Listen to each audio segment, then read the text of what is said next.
On April 23, 2006, a peaceful neighborhood in Medicine Hat of Alberta woke up to a nightmare. Inside a small family home were 3 murdered bodies, 2 parents and an 8-year-old boy. At first, officers looked for signs of a break-in, a robbery gone wrong, a violent intruder. But then they realized something far more terrifying. The family's 12-year-old daughter was missing. What began as a search to save a child quickly twisted into something unthinkable. Within hours, police discovered shocking online messages, violent drawings, and a secret relationship with a man 11 years older. And soon the truth became undeniable. Jasmine Richardson wasn't abducted. She wasn't forced. She helped plan the murders, and the man she was running away with believed he was a supernatural creature destined to kill for love. What led a young girl to turn against the people who loved her? And how did an adult man manipulate a 12-year-old into one of the most disturbing crimes in Canadian history? Stay with me as we unravel the twisted messages, the violent fantasies, and the disturbing plan that turned a teenage romance into a deadly nightmare. Welcome to Crime Aura, where the darkest true crime stories come to life. We bring you gripping stories every week, so make sure to subscribe and turn on notifications to stay in the loop. Now, let's dive into today's story. On a cold spring morning, April 23, 2006, the quiet neighborhood of Southview was getting ready for a normal Sunday. Families were doing their usual routines, and kids were outside enjoying the calm day before school started again. One boy walked over to meet his friend, Tyler Jacob Richardson. He went to the Richardson house, number 304, and knocked on the door just like he always did. But this time, nobody answered. He waited, thinking he would hear someone walking inside, but the house stayed completely silent. This felt strange. The Richardson family was almost always home on Sundays, and their car was still in the driveway. The boy started to feel that something was wrong. He stepped off the porch and looked through a basement window. In the dim light, he saw a dark shape on the floor. When his eyes focused, he realized it was a person lying very still. Scared, he ran home and told his mother. She immediately called the police and asked them to check on the family. When officers arrived, they sensed something was off the moment they stepped onto the property. The front door wasn't locked, and the house was quiet. They walked inside carefully and went straight to the basement. There, they found a terrible scene. Deborah and Mark Richardson were lying on the floor, both dead and covered in blood. Deborah had been stabbed 12 times in the chest. Mark had 24 stab wounds to his chest and back. Even the experienced officers were shocked by how violent it was. But things got worse. Upstairs, in Tyler's bedroom, police found the young boy dead in his bed. Blood stained his blankets and his stuffed animals. He had been stabbed 5 times, and his throat had been cut. As officers searched the rest of the house, they saw family photos, pictures of a normal family of 4.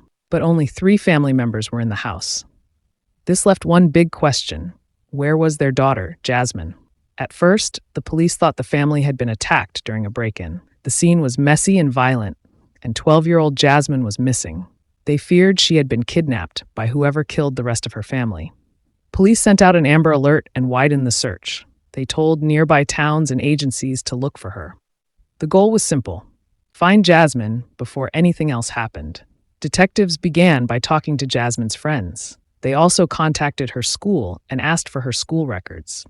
The school agreed and let them search her locker. Inside, police found something surprising, something that made them realize this was not a normal break-in at all. They were now facing a much darker possibility.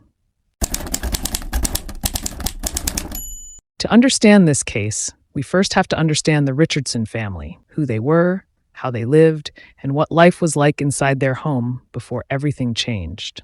Mark Richardson was a hardworking and strikingly handsome man. Wherever he went, he made a lasting impression. Deborah, his wife, had an infectious personality, so when the two met, no one was surprised that they clicked almost immediately. The year was 1990. Their paths crossed at a gym in Ontario, Canada.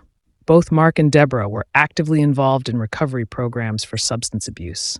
Mark's past had been turbulent. He was a self-described wild child, and at one point fell into heavy drug use through a biker club he joined as a teenager. Deborah had her own struggles, yet both recognized that their lives needed to change. By the time they met, they were sober. They promised themselves and each other that their future would be different. That promise became the foundation of their relationship. Life moved fast after that. In 1991, they were married. 2 years later, in October, they welcomed their first child, a baby girl named Jasmine. She had her mother's luminous smile, dark, glossy hair, and striking blue eyes. To Mark and Deborah, she was pure joy, their reminder of how far they had come. As the family grew, so did their opportunities. Mark landed a job as an instrumentation technician in the oil and gas industry, a field booming with new possibilities. The work was steady, the pay was solid, and it allowed the Richardsons to build a fresh start in Okotoks, Alberta. Once they were settled into their new routine and their new community, the family grew once again. In 1998, they welcomed their second child, Jacob. Even though Mark had steady work in the oil and gas industry, the family still struggled financially in those early years. Despite the stress of finances, Mark and Deborah focused on creating a childhood filled with stability, love, and values. The family regularly attended the Anglican Church, hoping to give Jasmine and Jacob a strong moral foundation and a sense of community. In September of 2003, things finally began to turn around for the Richardsons. Mark received a promotion, a major step forward in his career. The company even covered the costs for the family to relocate to Medicine Hat, Alberta. With the promotion came something even more meaningful: stability. They were able to purchase a modest 3-bedroom home in the quiet suburban neighborhood of Ross Glen. It wasn't extravagant, but to Mark and Deborah, it was everything they had worked for, a place that was theirs, a place where their children could grow up safely. Medicine Hat seemed like a perfect fit: peaceful streets, friendly neighbors, and a strong sense of community. Life was good. Mark excelled in his new role. Deborah began focusing on a lifelong interest of her own. She had always been drawn to Wicca and holistic healing. With the move giving them more space and flexibility, she started the process of opening a small holistic therapy studio in their home, offering Reiki lessons to clients. It was a chance for her to pursue something meaningful, something just for her. Jasmine and Jacob adjusted easily. New neighborhood, new friends, new routines. For the first time in a long time, everything felt settled, everything felt right. But over time, something began to shift inside the Richardson household. Like many teenagers, Jasmine's personality began to change as she entered her early teens. At first, she was known as a bright, cheerful girl. At 10 years old, Jasmine attended a Catholic school where she was enrolled in the fine arts program. Teachers described her as quiet, polite, and hardworking. She made friends easily, often befriending those who didn't seem to have anyone else. But as Jasmine reached 11, that innocence started to fade. Her interests and appearance shifted dramatically. The pink dresses were replaced with black clothing, heavy eyeliner, and dog collars. She traded pop songs for rock and metal bands like Cradle of Filth, and soon began identifying with the goth subculture. Some said her transformation could have been due to maturing early. She simply didn't look her age anymore. Around this time, Jasmine discovered a whole new world: the internet. She signed up for several social networking sites popular in the mid-2000s, including MySpace, Nexopia, and a now defunct community called VampireFreaks.com, a space for goth, punk, and emo teens. But online, Jasmine was no longer the quiet girl her family knew. Her online profiles grew darker over time. Her MySpace page, once filled with girly themes,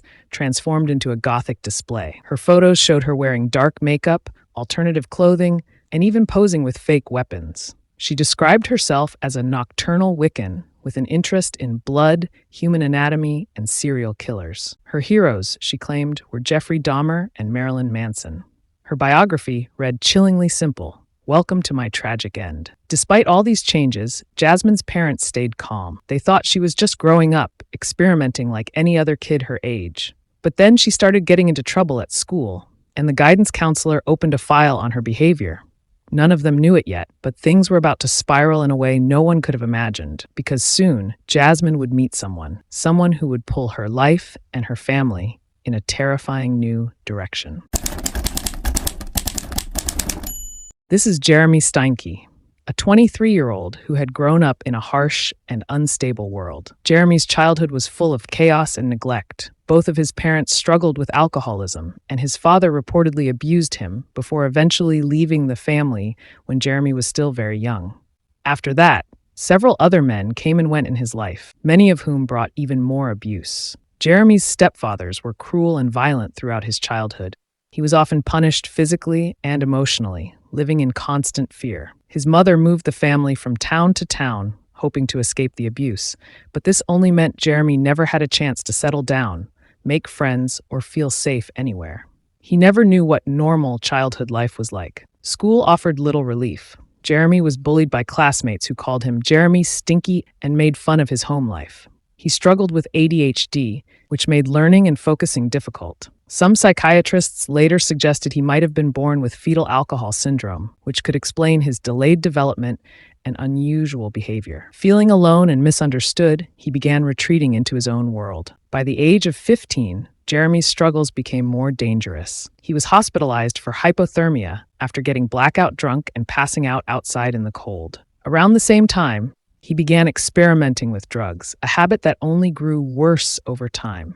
By 10th grade, he dropped out of school and left his mother's house, trying to survive on entry-level jobs.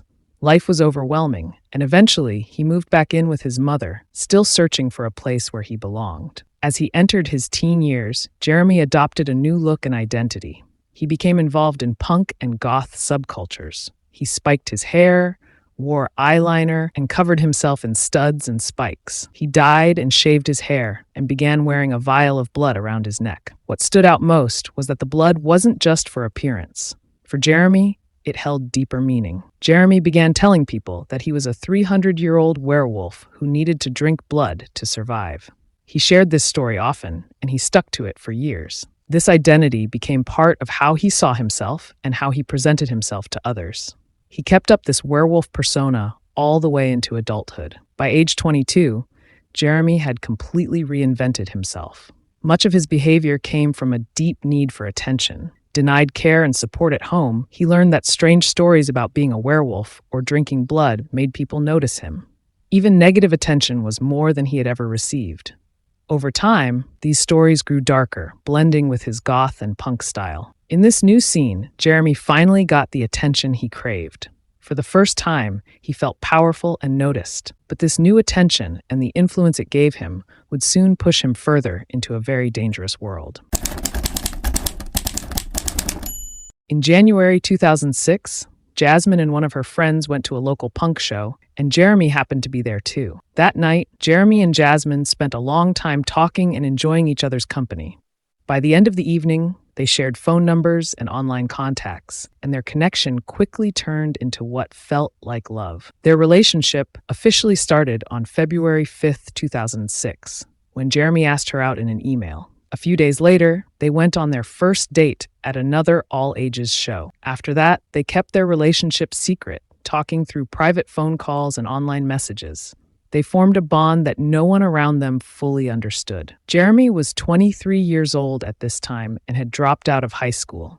He would tell Jasmine his strange fantasy stories and his goth persona, but the age difference was worrying. He was an adult, yet he acted like a 300-year-old werewolf while secretly forming a relationship with a 12-year-old. The gap between Jeremy's adult life and Jasmine's childhood made the relationship dangerous, but Jeremy's unusual charm drew her in anyway. As time went on, Jasmine and Jeremy's relationship grew stronger.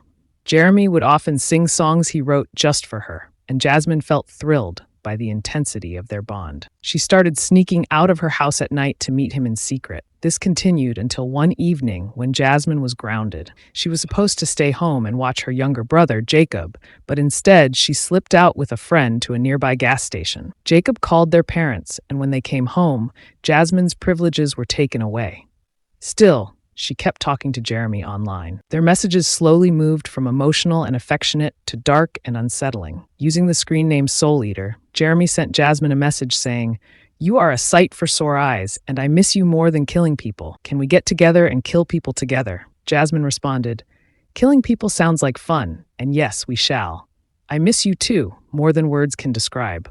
I love you." Around this period, Jeremy even gave Jasmine a small vial of his own blood to show his devotion. When her parents noticed her behavior changing, they began checking her online activity. What they found, disturbing profiles and strange conversations, led them to cut off her internet access completely. Concerned and unsure of what to do, Mark and Deborah decided their family needed professional help.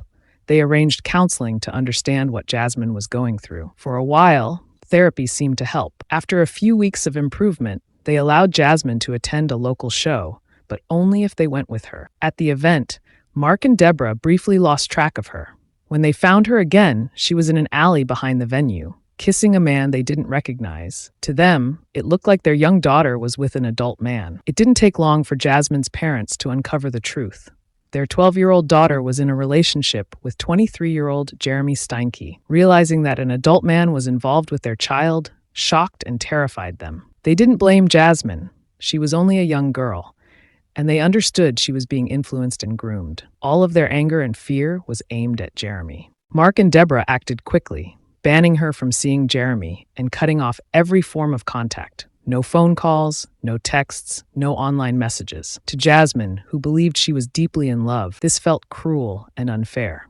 But to her parents, it was the only way to protect their daughter from a man who had crossed serious lines. But instead of breaking them apart, the restriction only made the two feel even more connected. And soon, the choices Jasmine made would reflect the dark ideas Jeremy had planted in her long before her parents intervened. As Mark and Deborah became more restrictive, Jasmine felt that they were becoming controlling. She didn't understand why they were acting this way, and her anger toward them grew. After weeks of fighting at home, Jasmine and Jeremy eventually found a secret way to talk. When she couldn't go online at home, she turned to computers at the public library. During one of those sessions, on March 20th, 2006, she sent a message that later became one of the most shocking pieces in the case. She wrote, "So I have this plan. It begins with me killing them and ends with me living with you. So are we set? I'm going to try and call you, but I really don't know if I will be able to. They're treating me like I hate them so much, but I hope this won't bring us far apart. I hope to talk to you soon. Love you with all of my heart." The next day, March 21st, Jeremy replied, "Well, I love your plan, but we need to get a little more creative with details and stuff. I wish they wouldn't treat you that way. Grr, it angers me to hear that. I dislike them very much. Don't worry, I love you too, my sexy beast. I hope to hear from you soon. Take care, my love. You have the key to my heart, and soon enough, you shall have my heart if I die. Because if I give it to you, now I die and you won't be able to hear how much I love you." It's common for teenagers to say dramatic things about hating their parents or wishing they would disappear. But in this case, those words were being heard by a 23-year-old adult who was determined to keep Jasmine's affection. To Jeremy, the thought of killing for the girl he claimed to love seemed twistedly romantic. On March 24th, Jeremy posted a disturbing blog entry. He wrote, "My lover's parents are totally unfair. They don't know what's going on and think she's going insane. She believes I came to help her. Their throats I want to slit. They shall pay for their insolence. Their blood will be the payment." It was a public warning of how deeply he had embraced the violent conversations they'd been having. Both Jasmine and Jeremy shared the idea that they couldn't be together as long as her parents were around. They believed in getting rid of them so they could live together forever. Jasmine often pressured Jeremy, saying that if he truly loved her, he would go through with the plan. Meanwhile, the Richardson family continued their everyday lives without any idea of what was being planned behind the scenes. Mark and Deborah believed Jasmine was improving and that things at home were settling down. What they didn't know was that, through a series of online messages, their deaths were being carefully planned. On April 23rd, the day began calm and bright. One of those simple, peaceful days in the neighborhood. Jasmine's little brother, Jacob, had a best friend named Gareth. Both boys were 8 years old and spent a lot of time playing together. On this sunny afternoon, Gareth wanted to call on Jacob to see if he could come outside. When he looked toward the Richardson home, he saw Jacob's dad's truck in the driveway. That usually meant the family was home, so Gareth felt sure his friend would answer the door. He ran over, knocked, and waited. No one came. He knocked again. The truck was there. Someone had to be inside. When no one answered the second time, he tried a third knock. Still, silence. Now confused, the 8-year-old decided to look through the windows, hoping to spot someone inside. The only windows he could reach were the basement windows, the small ones just above ground level. Gareth crouched down, peered inside, and in that moment, everything changed. He saw a woman lying on the basement floor, covered in blood. She wasn't moving. The child had stumbled onto a crime scene. Terrified, Gareth ran home and told his mother what he had seen. At first, she didn't believe him. She warned him it was serious and not something to lie about. But Gareth insisted. He begged her to look for herself. So she followed him back to the house, crouched by the same window, and saw the same shocking sight. Gareth had been telling the truth. She called the police. Officers arrived quickly, reaching the home around 1 p.m. They forced their way into the Richardson house. What they found inside was devastating. The entire Richardson family had been murdered.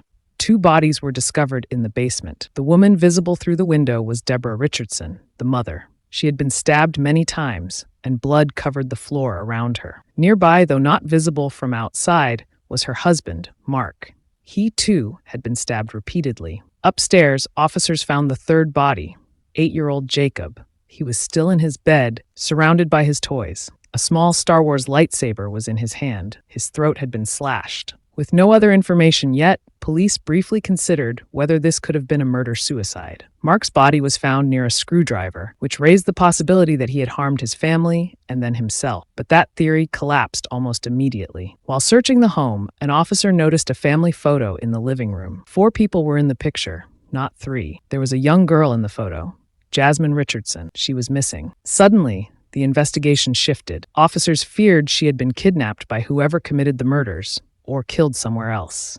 Within hours, police issued an Amber Alert for Jasmine. Her photo and name were broadcast across news stations, asking the public to help find her. Back at the scene, officers canvassed the neighborhood. They hoped someone had heard or seen anything unusual, but neighbors were shocked. No one had heard a disturbance. No one could imagine anyone wanting to harm the Richardsons. They were known as a friendly, well-liked family with no clear enemies. Meanwhile, forensic teams worked through the house. Blood patterns and physical evidence helped investigators begin to piece together what had happened and how the deadly events had unfolded inside the home. At this stage of the investigation, police had one main goal: find 12-year-old Jasmine Richardson. They needed to know if she was alive and if she was safe. Officers began by searching her bedroom for anything that might explain where she went. In Jasmine's bedroom, they found a smear of blood on the light switch. This was important. Strangers breaking into a house rarely turn on the lights. Only someone who knew the home well would do that. To understand more about Jasmine and where she might be, police contacted her school and spoke with her guidance counselor. The counselor offered to check her locker. As investigators searched through Jasmine's school supplies, they found something disturbing. Hidden among her books was a hand-drawn stick figure comic. It showed a family going for a walk. In the drawing, one of the family members slipped away to Jeremy's truck, took gasoline, and poured it over the other 3 figures. The final panels showed the family being set on fire, their pain and suffering illustrated in simple but chilling strokes. With this discovery, Jasmine's disappearance no longer looked like a case of a missing child. It looked suspicious. And with Jeremy's name now directly connected to her, officers needed to identify him fast. It didn't take long. After speaking with several of Jasmine's friends, investigators learned his full name, Jeremy Allen Steinke. Her friends described how Jeremy doted on Jasmine, doing anything to hold her attention. Even more troubling, they told police that Jasmine had often talked about killing her parents. Combined with the messages, emails, and chat logs found on her laptop, officers began forming a dark and convincing motive. News of the suspected teen couple spread quickly. Headlines reached far beyond the community of Medicine Hat, and the public reacted with shock. Many people could not believe a 12-year-old girl and a 23-year-old man were being linked to such violent crimes. But this same publicity would lead to their capture. Not long after the story broke, Jasmine and Jeremy were spotted at a gas station less than 100 miles away. For the last 24 hours, they had been spending time with friends. None of the friends seemed to understand what had happened, or perhaps they didn't take the pair seriously. Jeremy and Jasmine had been laughing and talking about killing her family, even sharing correct details of the murders. Their friends assumed it was a twisted joke, but once they saw the news headlines, they contacted the police immediately. Soon after, authorities tracked Jeremy's truck to a field where the couple had spent the night together. Officers surrounded the vehicle and arrested both Jasmine Richardson and Jeremy Steinke on suspicion of triple murder. With the pair now in custody, investigators could finally begin detailed interviews. They needed to learn exactly what happened on the night of April 22nd. The events of the night of Saturday, April 22, 2006, began quietly. The Richardson family spent the day like any other weekend. They cooked outside, enjoyed the warm weather, and settled in for the night with no sense of what was coming. Nothing about the day hinted at the violence that would unfold only hours later. Around 4 a.m., Jeremy Steinke arrived at the Richardson home. He tossed a pine cone at Jasmine's window, their usual signal. Jasmine went downstairs and opened the basement window for him. But as Jeremy tried to climb inside, he made far more noise than either of them expected. The sound was enough to wake her mother, Deborah. Thinking her daughter was sneaking out again, Deborah hurried downstairs in her nightgown. Instead, she came face to face with a masked intruder dressed in a black face covering, fishnet arm warmers, a bandana, and holding a butcher knife. Before she could react, Jeremy attacked. Deborah fought back, trying to shield herself, but he overpowered her and stabbed her repeatedly. The screams woke Mark, her husband. He grabbed the closest thing he could find, a screwdriver, and rushed down the stairs. By the time he reached the bottom, Deborah was already on the floor. Jeremy hadn't expected Mark, and the two struggled fiercely. Jeremy later claimed Mark charged at him, tried to stab him, and even pressed his thumbs into his eyes. Jeremy managed to disarm him and then stabbed Mark as the fight continued. Even while wounded, Mark kept fighting, desperate to protect his family. When he realized he was losing, he looked at Jeremy and asked why this was happening. Jeremy answered, "It's what your daughter wanted." Those became Mark's final words heard by anyone. With both parents dead, Jeremy met Jasmine in the kitchen. She told him she loved him before heading upstairs to Jacob's room. Jeremy waited about half a minute and then followed. Inside the room, he heard Jacob asking Jasmine what was going on. Jasmine told him to go back to sleep while she held him, trying to cut off his air. Jacob managed to break free and ran into the hallway. There, he saw Jeremy climbing the stairs, covered in blood. The 8-year-old pleaded, "I'm scared. I'm too young to die." But the couple had already decided he could not survive. Jasmine believed Jacob was too sensitive and that leaving him alive, alone and without a family, would be worse. Jacob fought as hard as he could, but he was stabbed and his throat was cut. After the killings, Jasmine rinsed the knife in the kitchen, left it on the counter, grabbed her packed bag, and took her mother's purse. Jeremy had already panicked and run outside, leaving her behind. He drove home to clean himself up. At 5:25 a.m., Jasmine took a cab to his trailer, where the two tried to destroy evidence. They put their clothes in a bag and threw it into a dumpster behind an apartment building. They also wiped down the inside of the truck. Believing they were safe, they went to a small party hosted by acquaintances. They were smiling, laughing, and wrapped around each other as if nothing had happened. At the party, Jeremy told his friend James, "We killed my girlfriend's family last night. I gutted them like a fish." James said Jeremy spoke so casually that it sounded like everyday conversation. Looking back at how they acted at the party was the first sign of the terrible truth everyone would soon find out. On April 25th, Jasmine's interrogation began at around 10 a.m. Because she was protected under Canada's Youth Justice Act, investigators had to follow strict procedures. Every time they wanted to question her, she needed to sign a special permission form. They also had to read a specific youth caution, known as Form 9.1. These steps existed to protect young suspects, who are more vulnerable to pressure and may not fully understand their legal rights. In the first interview, an older investigator tried speaking to Jasmine gently, almost like a concerned parent. The approach made little impact. She cried through most of the conversation, offered scattered answers, and the questioning stalled. A younger investigator then stepped in. Instead of taking a firm, authoritative tone, he tried to speak to her as a peer, someone closer to her own age. The shift worked almost immediately. Jasmine began talking more freely, offering several different accounts of what happened the night her family was killed, each one trying to distance herself from the violence. But with consistent pressure, the truth eventually came out. Jasmine admitted she tried to strangle her younger brother so he would pass out and not feel pain. She said she went into his room to calm him down, but Jeremy soon came upstairs and insisted that the boy had to die. Jasmine said she held a knife and attempted to stab Jacob, but slipped and couldn't bring herself to do it. When asked whether Jeremy killed Jacob because she couldn't, Jasmine nodded. She said Jacob cried, told them he was too young to die, and begged them to stop. She claimed there had been no clear plan for him at first. She only knew she didn't want him to suffer, but she also believed he couldn't be left alive without a family. She said Jeremy acted out of love for her and carried out the killing. Seeing she was opening up, the investigator used a softer approach. He encouraged her to write a letter to her parents, expressing regret and explaining her feelings. Jasmine agreed. The letter ended up becoming a written confession. She apologized to her parents and brother, said she loved them, and wished she could take back everything that happened. She accepted blame for the events of that night and asked them to forgive Jeremy as well, saying he was high on drugs and acted out of devotion to her. She described him as one of the kindest people she had ever known. The investigator pushed further. He suggested passing written notes between Jasmine and Jeremy to see if more information would surface. At the same time, Jeremy was being questioned in another room.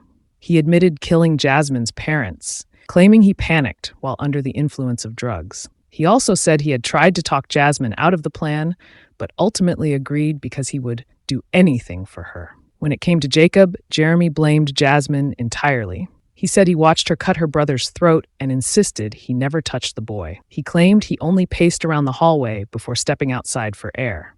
When investigators told him Jasmine said he killed all 3 family members, Jeremy became angry and repeated that Jasmine murdered her brother without remorse.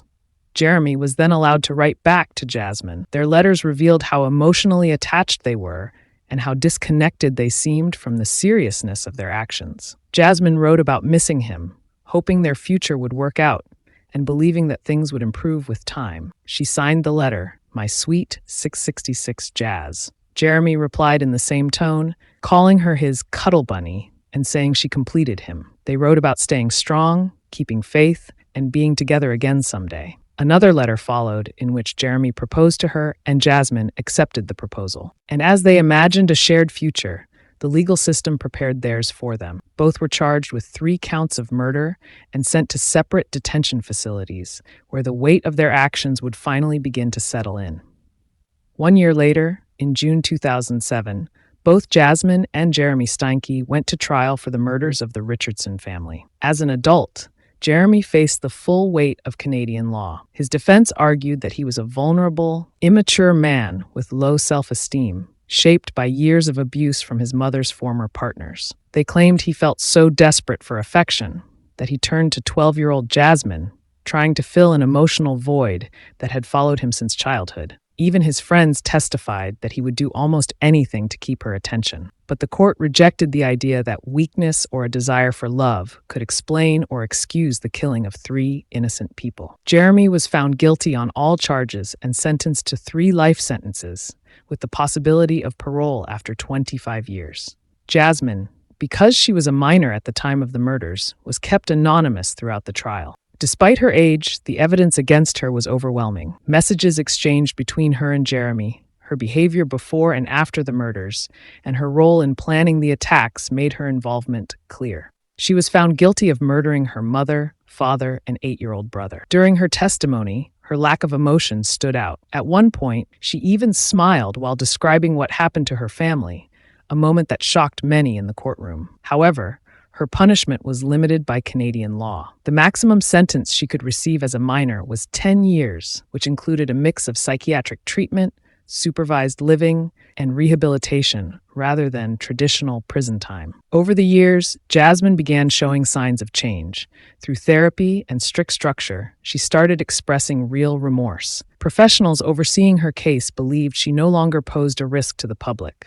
Justice Scott Brooker expressed cautious optimism for her future. For the final 5 years of her sentence, Jasmine attended Mount Royal University in Calgary while living under a new identity. She slowly reintegrated into society. In 2016, she completed her full 10-year sentence and was released.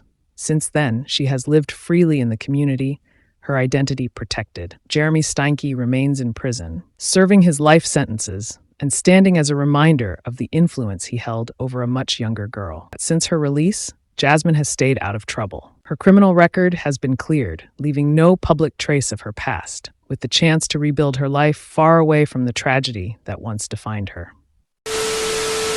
This haunting and unsolved Setagaya family murders will stay with you long after you finish watching. Tap the screen to watch the full story and be sure to subscribe and turn on notifications so you never miss an update.